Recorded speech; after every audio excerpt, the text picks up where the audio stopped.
Like I said, this is we're on Gates of Repentance, chapter the third gate, and it's section 227. And we were talking last week, just so we can remind everybody. We were talking last week about the dust of slander, lashon hara, and the dust of slander is not exactly lashon hara, but it gets near it. So we'll find out what's going on. It says the Hebrew term, dust of slander? Avak lashon hara. Okay, I heard that. That's right. Right. So our sages of blessed memory have said further in relation to slander that if a woman asks her neighbor for some hearth coals, and the latter answers, "Where are coals to be found, as in the house of such and such, who is always roasting meat to eat?" This and all like this is the dust of slander, avak lashon hara. It is said, "He that blessed his friend with a loud voice, rising early in the morning, it shall be accounted as a curse to him." Why? Our sages have interpreted this verse as as referring to one who praises his neighbor with praise, and which leads to loss, as in the case of one's guest going into the public thoroughfare, calling out in a loud voice and telling about his host's graciousness to him, and of his preparing meat and setting it before the guest who comes to him. When the guest's words will be heard, shiftless people will gather and will beleaguer the host's house. That's exactly what happens, okay? When we say that somebody is always hospitable or somebody's always willing to give something, well, the next thing you know is every single Tom, Dick, and Harry, and Jane, and whatever that would go run into, is at their doorstep asking them for alms or something else. It's the welfare system going crazy because people are just going to go to that place and they're going to bankrupt this person. So by you saying that, even though that was true, everything you said was true, it's going to end up hurting the person who is being so generous. Okay? A person must heed his mouth and his tongue so that his words not be suspected and so that he not be regarded as a speaker of slander. And if he causes himself thus to be suspected, he corrupts his character and is held accountable for the dust of lashon hara, of slander. Sorry. And so, yes, everybody's good with that? Okay, so you have to be careful with what you're saying. Even if it's true, if it's going to end up hurting the person, you're not allowed to do that. Okay. And now concentrate deeply to get to the root of this matter. We have said before that it is permitted to speak degradingly of the sinner because of the wrong in his hands, if it is known that he has not departed from his way. Okay, so I have a wicked person is not following Jewish law. That's, again, the definition of wicked. So if I know that he's not doing it, and I've tried my best, I've talked to him privately, and so on and so forth, and the person still persists in his or her irresponsible manner of breaking Jewish law, then we are allowed to go out and say this person broke Jewish law. Right? Sounds pretty good. Sounds simple and good. That sounds so simple.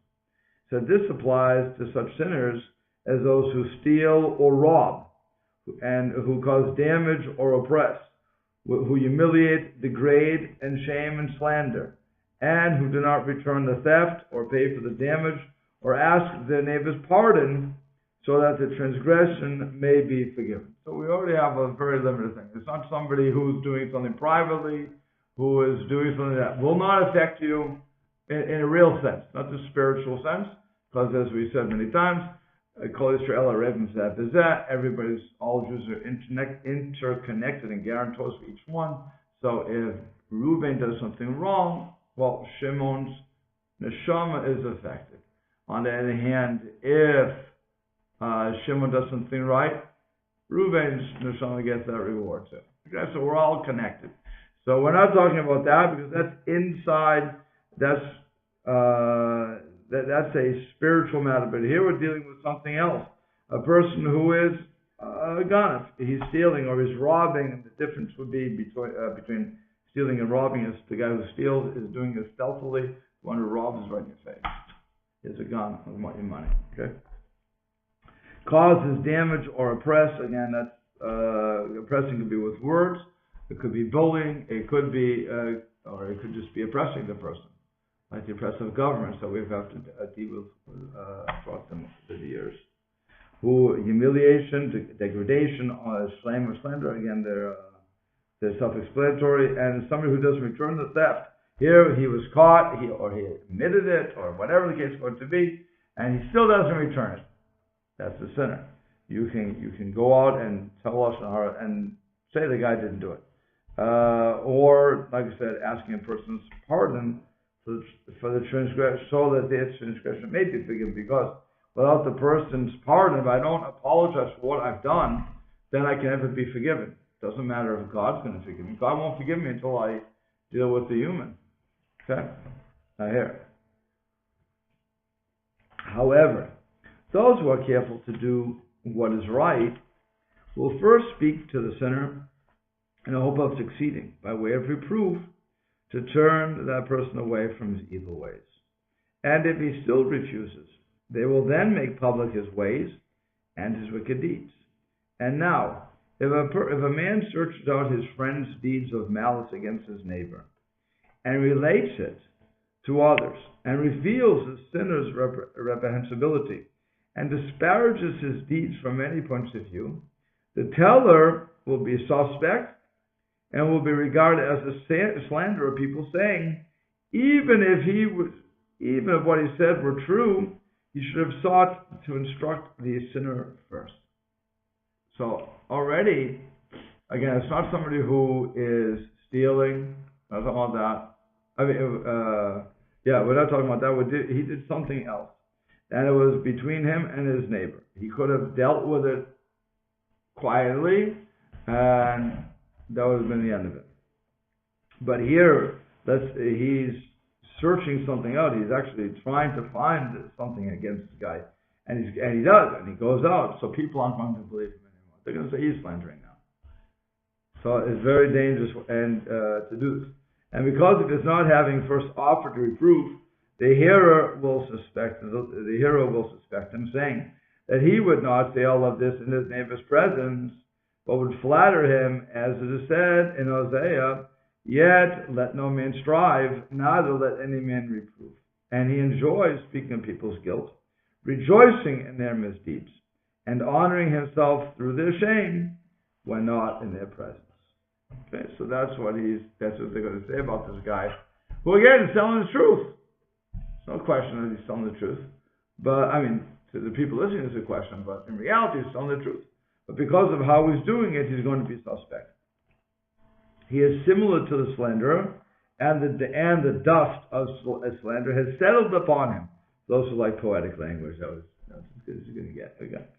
So the dust of slander has settled upon him. People also say, these things are not true. He is fabricating them. If he weren't fabricating them, why did he not first reveal his transgression to his face rather than conceal it from him? Or he should have told this guy what you did wrong and try to get him to do the right thing. This underlies the statement of our sages that everything which is said in the presence of the one it is said about is not in the nature of slander. In other words, everybody will always tell you, if that person was here in front of me, I would still say it. The challenge is get the person in front of him and see if he says it. Okay. That is, if one first openly rebukes his neighbor for his deed, and the latter did not pay heed to his words, he may then make known to others the man's guilt and his evil character, and he will not be suspect of desiring to disgrace his neighbor. Likewise, if it is publicly acknowledged that the speaker is one who does not play favorites or sugarcoat his words for any man, that everything he will say, when not in his neighbor's presence, he will also speak to his face, and that he will not fear any man, it also being established among his fellow men that he speaks only the truth, then he is not to be suspected when speaking of one man's guilt to another, when not in the presence of the former. So you really have to fill a lot of requirements in order to start doing this. not only most people fill those requirements. Okay? You're known as an upstanding person. That means whatever you say is true. You don't embellish. You don't do anything else. It's just dragnet. Just the facts. Okay?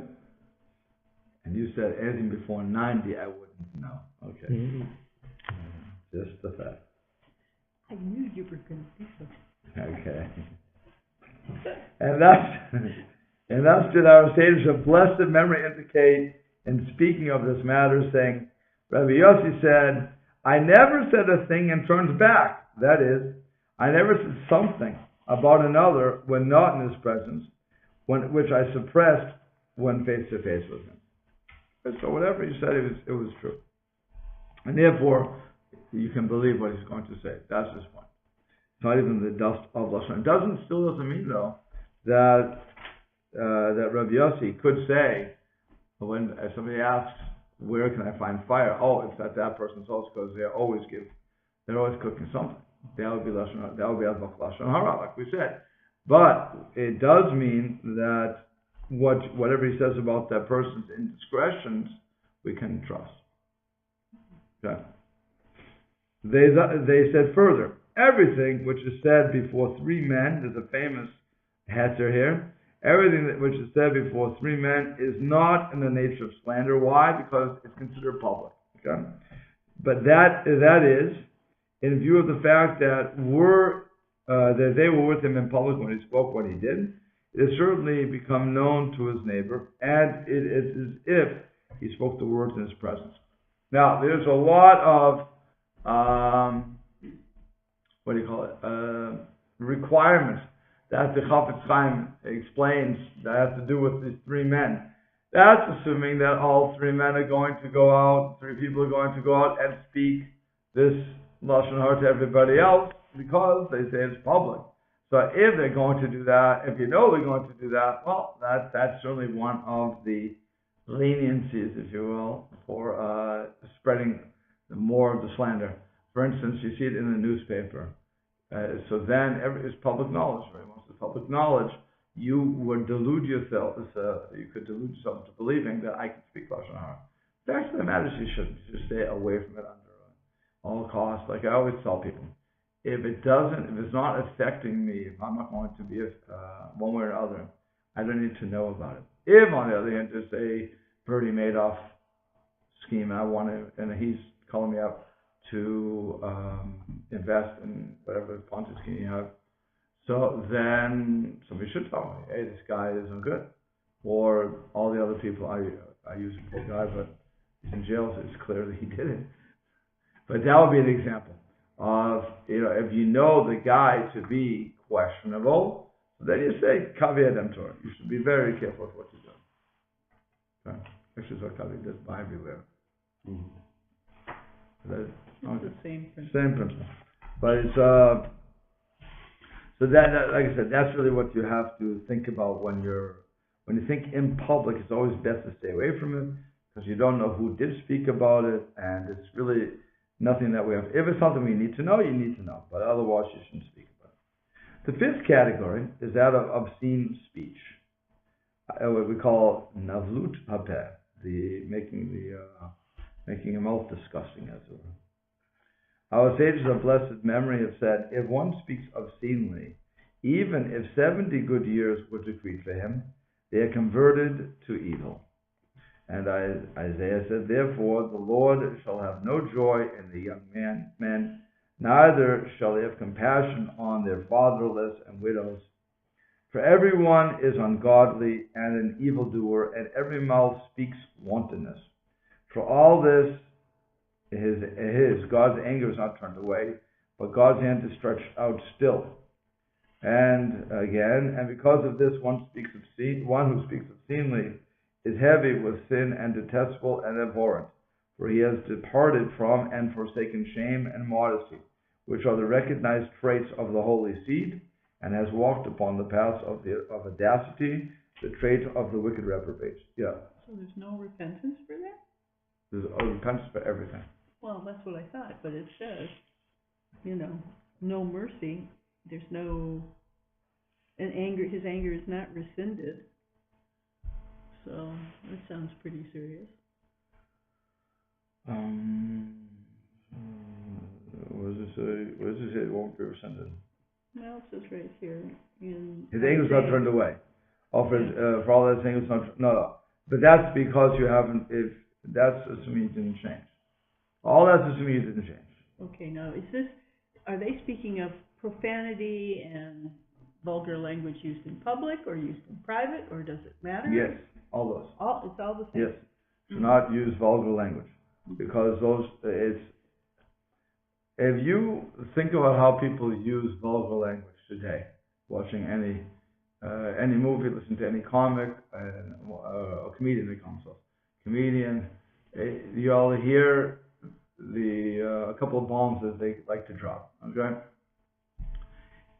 it doesn't really add. Actually, to me, it subtracts, but it doesn't really add to the show or the quality of the show. It's more of a shock value. And that's what he's saying, is no audacity involved here. That I'm going to sully my mouth or my mind with those words.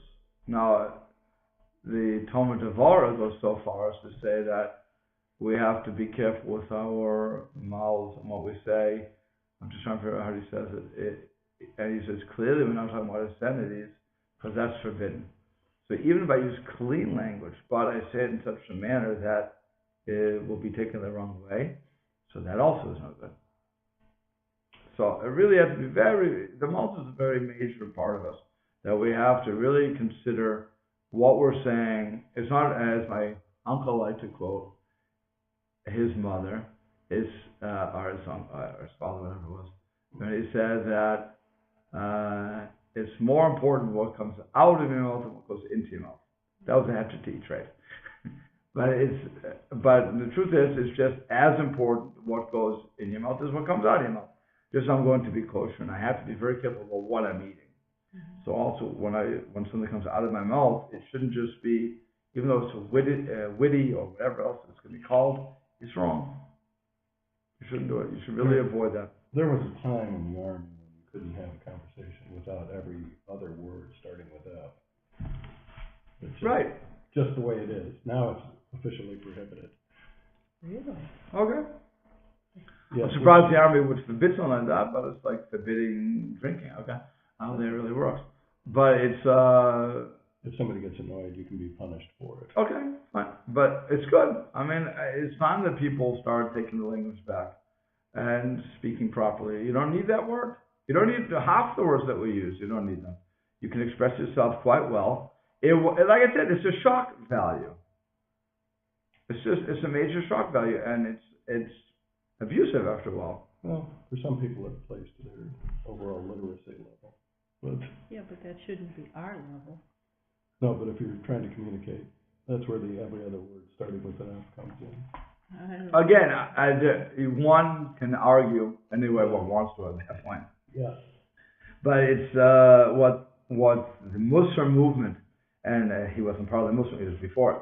What Rav Yonah was trying to educate us to was, as a Talmud Devorah in the Muslim movement, we are God's people, and God created us not to speak potty mouth, to use kids' language, but we're not supposed to speak like that. We're supposed to speak with a refined language. Again, even within that refined language, I can't speak derogatorily about somebody.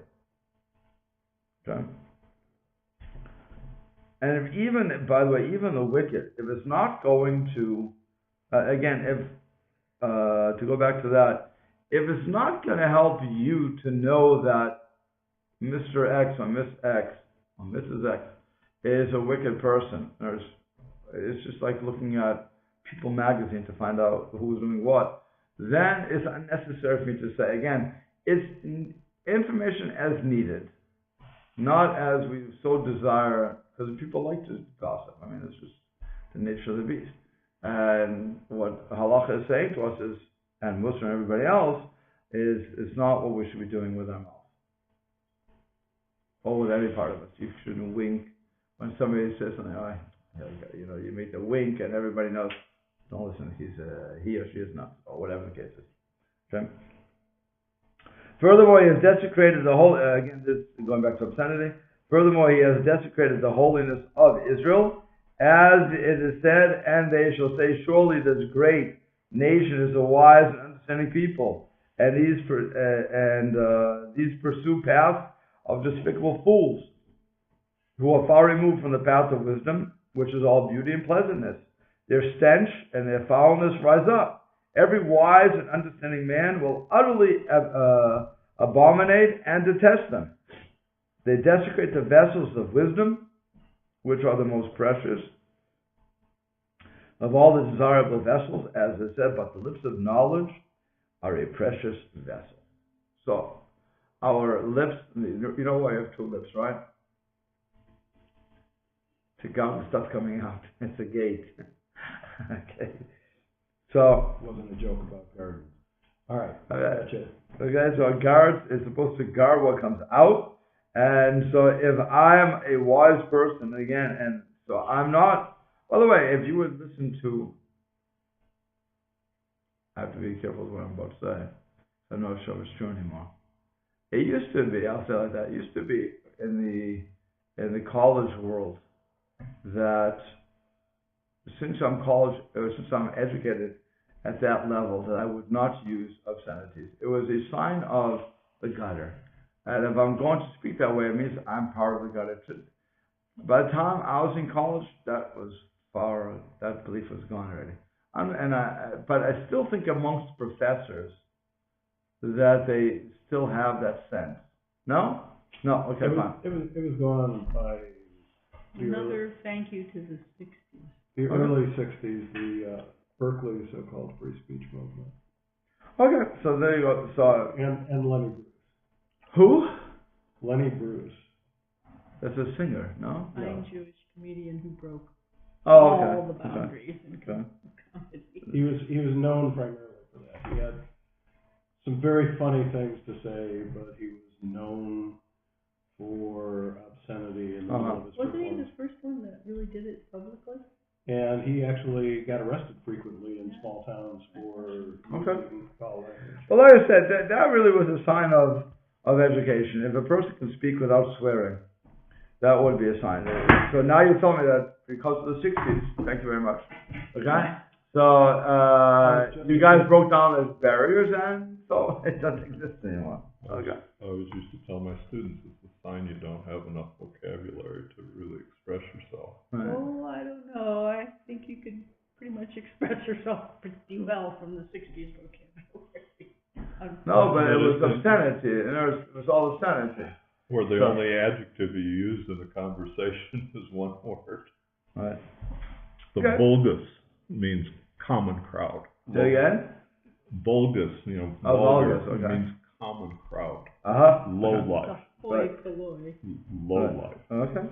But that's what we're presenting here. That's what you're presenting. If you're a lowlife to do this, it's unnecessary. You know? So the punishment to one who gives ear to obscene speech is great, because he does not block his ear and he does not separate himself from speakers of obscenity. About such a one it is said, the mouth of strangeness is a deep pit. He that is abhorred of the Lord shall fall there with him. So it's not only the guy who speaks obscenity, but also the person who is allowing that, and those listening, hanging on every word apparently. So that person is giving signal to the one who's speaking that it's all right to speak this way. Can you imagine what would happen if when Robin Williams would be speaking and on MTV, do they have MTV anymore? No. HBO special, and suddenly he would drop the bombs and people would just get up and walk away. That would be, a statement that we're not going to put up with this anymore. Yeah. How do religious people justify having TVs? I mean, there's so much No, of because it. you can justify having TV because you can say, when I watch TV, I'm going to watch only that which is permissible. It's like saying, how can I let the radio? How can I turn the radio on? How can I read a newspaper? No, I know, but we do. How can I do History anything? Channel and the Discovery Channel, that's about it. PBS. No, but you also have news. They don't swear in the news. You may not like the news because it's left wing, unless I watch Fox, it's right wing, or actually it's not even right wing, it's no wing at this point. Everybody's no wing. I don't know where they are anymore. But it's, or I can't listen to right wing radio, what's his name? Beck, or, no, he doesn't use it, but they hint to certain things, and then, Rush, he allows certain things to go on, and then, well, Sean, I haven't heard for a long time already. But I'm guessing he also would let certain things go that, remember, obscenity just doesn't have to mean the bombs. It can mean anything. It can mean anything that brings the conversation down. Even clean language. Again, you have a ways to go to convince me that it's really okay for truly religious No, but people. it's not truly. I'm saying that Well, we you can justify it because we like it. It's entertainment, but is it right? I'm not justifying. What I'm saying is that if a person if you're going to go by that, you can't go to the subway. You can't do it. You can't leave your house. If you're going to, you can't do that. You have to live in this world. So when I'm living in this world, if TV is part of that, because I want it for information, or I want it for even entertainment purposes. I have a what are they called? The CDs, DVDs. I have a DVD and I'm watching, so I need a screen. So I computers. You can say computers are forbidden. What I'm doing right now is forbidden according to you, because on the computer, YouTube, not Rabbi Neville, but YouTube, something else, is going to be disgusting. So I shouldn't put it on, so that people can come to YouTube.com and then Rabbi Neville and subscribe to the channel. I shouldn't put that on. What do you call self-promotion already? Or it's like using Facebook. Same thing. Social media to promote Torah. Right. So I should get off of social media. I should get off.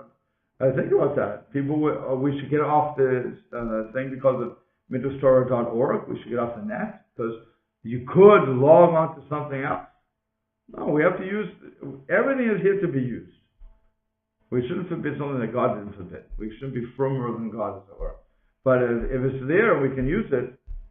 Esher Torah is constantly using it. I mean, think about how much Torah goes over the net, not over the TV. Granted, it doesn't go over the TV because people aren't watching TV anymore. Because I don't need TV, I just need a laptop, and I can get TV. There's distorted Torah that goes out on TV on Channel 46, but that's the Christian group. Yes. Yeah. Okay. People masquerading as Jews. So. Oh yeah, I saw some of that. Right. Yeah, the Messianic stuff. Yeah. Okay. It's very appropriate that, during this book on the gates of repentance, that we're drawing near the end. But right. It's these topics like the dust of slander and the lips as a gate.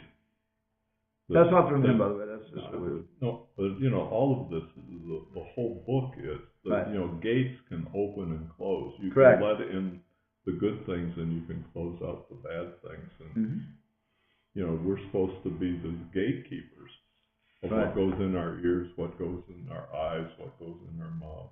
Correct. What goes in, what comes out. Like the kosher. Why it's so important what you take into your body. It's also important what comes out of you. Right. I have to talk to my son and find out what the vernacular used is, because I'm thinking. Vernacular for what? I'm thinking about military conversations and wealth of meaning that are compressed into words that are considered vulgar. For instance, you could have a conversation where two guys are sitting there going, "New." That's Moshe's favorite joke. Right, all right. The new joke, right? Go ahead. Yeah. But they're not going to do that in the armed forces. But in the military, you're, especially in the field, you're living a much coarser existence. And I want you to know the language that they use for bathroom. I mean, it's very expressive. You know what's going on there, but it's also a vulgar way to refer to the bathroom. Okay, and that we would say you shouldn't use that. You should take. We're going to say this right now, but we're really trying to limit what we are doing because we're serving a higher purpose. So, by the way, just the other side of the story on the TVs or everything else, if you believe that to be, as one of the guys described it from the yeshiva, yeshiva was here for the summer, that it's like opening, would I open the toilet lines and let that flow into my house too? Now, that's how we view TV and everything else, which is why they don't, I guess, they don't use the websites to disseminate the Rebbe's Torah. But that was their expression. Would you open up the sewer lines to come into your house and let it flood? Okay, obviously not. But, so now you have to decide for yourself. If I'm going to bring this into my house, and I'm going to go onto YouTube, and instead of going to Torah channels, I'm going to go to Lady Gaga. No, let me finish. I'm going to go to Lady Gaga because of the temptation. Okay, I'm going to have a temptation to go. Then I shouldn't use it. Then I shouldn't bring it in because I'm going to be tempted. But if I know that's not going to happen, I can't worry every single second about temptation because that's everywhere. Like I said, no matter where I go, there's going to be temptation. So I have to know what I am capable of doing. And when I'm walking through the bus stations, am I going to listen to that young lady singing just so I can, say, oh, I really want to give her money. I want to give her some advice on how to sing better. Okay? Really, I want to listen to her voice. Leave me alone with everything else. So the answer is no, I can't go to that. I have to walk away. Okay? As compared to if I'm just walking through and somebody's singing, I don't have to close my ears. I don't have to pick my speed up. I don't have to do anything. I just walk normal. Because that's not my purpose. My purpose is to get from point A to point B. But so by your logic, though, I wouldn't be able to walk through there because I may be tempted to listen. No, that's not exactly true because these other things are things you bring voluntarily into your home. That is just out in the world. Okay, I hear what you want to say, but I'm saying that would be the argument. I mean, for thousands of years, they disseminated Torah without a computer. And they managed to keep it going pretty well. We had that discussion this morning, not true. All the way through our long existence, there's always been mass assimilation. And there has also only been a small group call them whatever you want, Orthodox, Hasidim, whatever you want to call it, whatever that group that would be called throughout the different years. But that small group, which was always a small group, is the only ones that kept it going. The others either assimilated into the woodwork, or died out. And again, you have Sadducees, you have Essenes, you have Maybe Zealots. that's the way Hashem wants it. The point is that even those who are frum, though, throughout all those times, always interacted with the world at large. There was never a time that they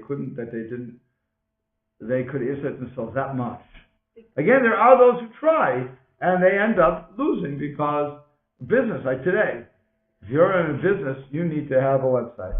You need to have your cell phone. You need to have all these things. So you're going to limit in your house. You won't have Wi-Fi, I guess. Okay? I don't know why Wi-Fi is so big, but you wouldn't have Wi-Fi.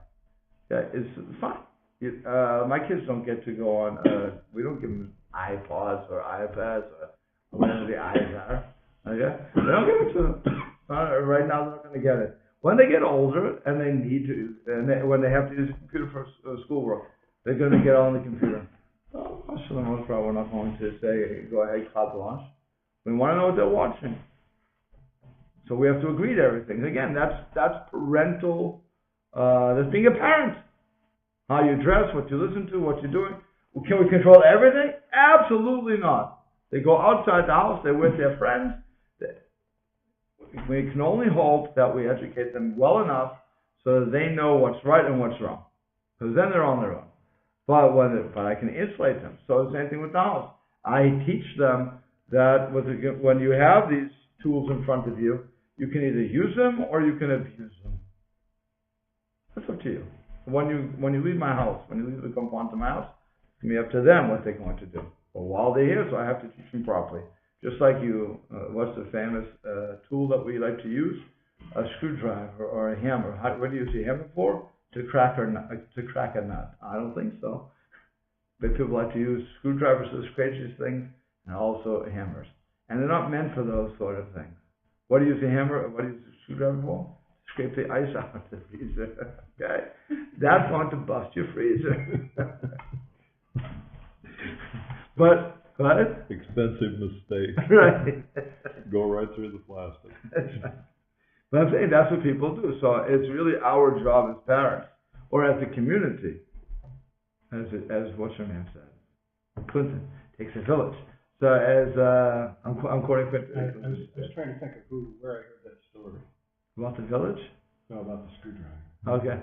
Just the other week in Florida, Yeah. but not for ice. Okay. Okay, I'll leave it there. Yeah. But she was right in a way. It takes a village to bring everybody up, because we all have to have this responsibility for each other. That when I see something going wrong, I have to speak up. You can't just say, no, it's nothing to do with me.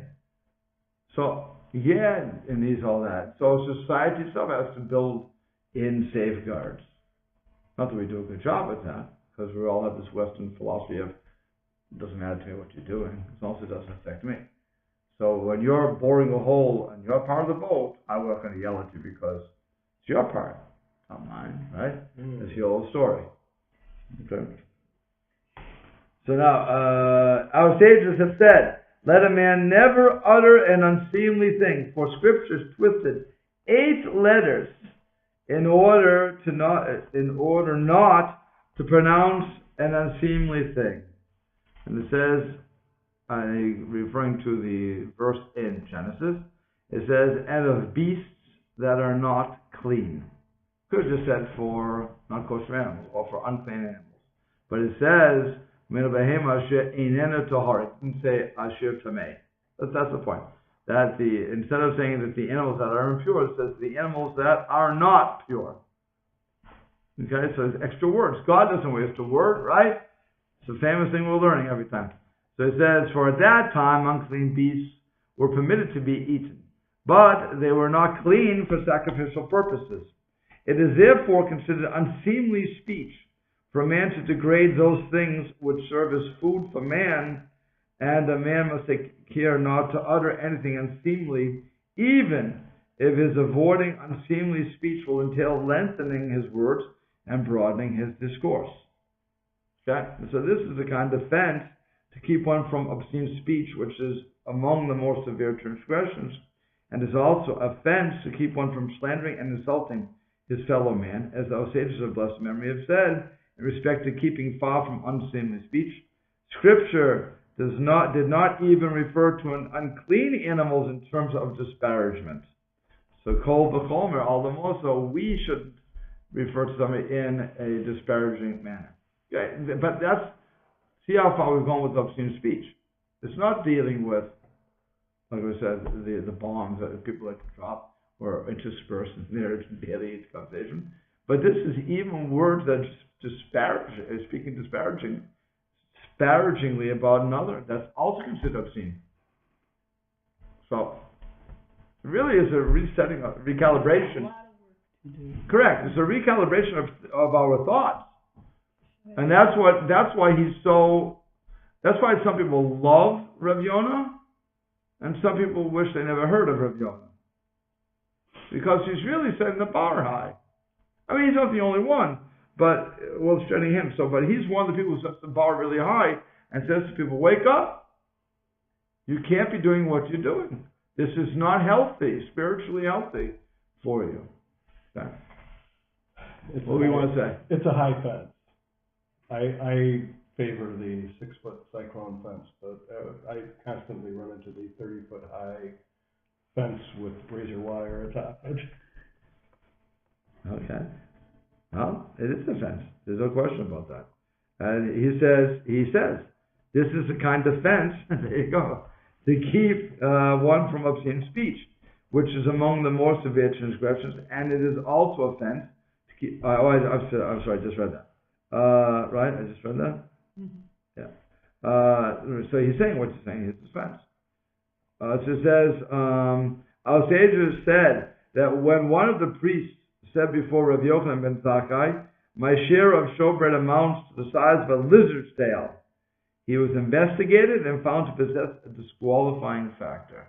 Why? Because he said a lizard's tail. It's disparaging about the food. Think about what happened when Jacob meets Esav. Yaakov meets Esav. So what is Yaakov says, Esav says, who sent all these gifts? He said, no, it's for you, my beloved brother. When I see you, it's like seeing Elohim, it's like seeing God, the face of God. And what does Esav say? I have enough. You take what's yours. Okay? So that was a language of haughtiness. I have plenty. I don't need your stuff. What do I need your garbage for? And when he says, so you take it, so Jacob's response is, I have everything. I have everything. It's good. Which was the language of incomplete. That's how the rabbis want to say it. He wasn't being haughty. To say I have enough means I could always use more, which ultimately he accepts everything. Okay, when I say I have everything, I'm not going to accept it at all. I don't want it. Okay, this is for you, not for me. So that would be a sort of thing too. My share of showbread amounts to the size of a lizard's tail. That's insulting. So they said it can't be a real Kohen, can't be a proper thing. So that's it. Throw them out.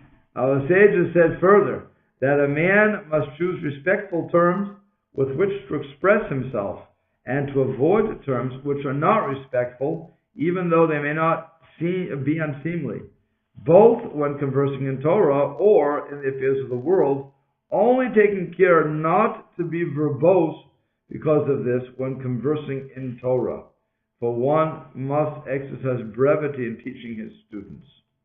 Okay? So there's even a purpose to this. When I'm teaching in Torah, I should speak briefly.